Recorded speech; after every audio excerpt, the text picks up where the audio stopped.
What is the Heartland Thesis, a historical humans production?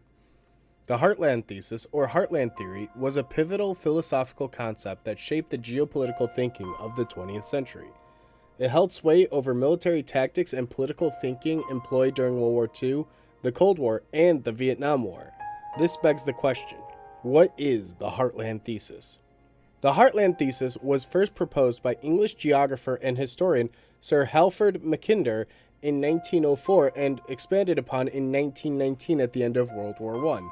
Witnessing a decline in British global supremacy and naval power, Mackinder devised the Heartland Thesis as a method of world domination that relied on land rather than naval power.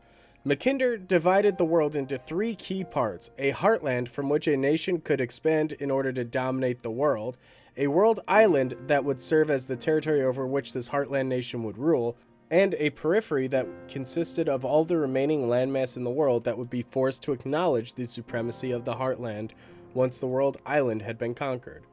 Central to the Heartland Thesis is the idea of control through the projection of strength and dominion outward from a single point. For the Heartland Thesis, this point was Eastern Europe, the heartland after which the theory takes its name. From Eastern Europe, it was theorized that a nation would be most advantageously placed to expand across and dominate the world island, which consisted of Europe, Asia, and Africa.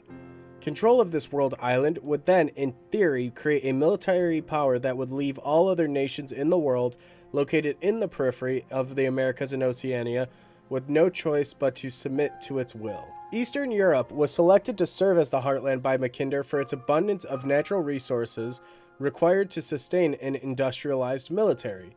These resources would feed and fuel a massive military force that could then steadily expand outward across all of Europe, Asia, and Africa. Once the world island of Europe, Asia, and Africa was dominated from this heartland, it was believed that there would be no other force on Earth capable of halting the expansion of the massive transcontinental nation. The Heartland Thesis ultimately fails in large part due to its shortcomings that arise from the constraints of the time in which it was written. The rise of air power as a military force, the advent of nuclear weapons, and the rise of a world power in the form of the United States in the periphery all serve to prove the Heartland Thesis untenable both philosophically and practically during World War II and the Cold War.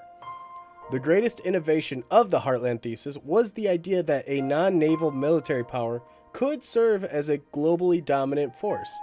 However, its inability to consider the peoples of Oceania and the Americas, as well as the general impracticality of controlling three entire continents with a single entity, pushed the thesis beyond the bounds of viability. Nonetheless, it informed political philosophies and governmental policies of European nations for more than half a century. And if you guys enjoyed watching today's video, be sure to leave a comment down below and subscribe if you want to see more content like this. And if there is a topic that you would like to see, please leave a comment down below letting us know what that is.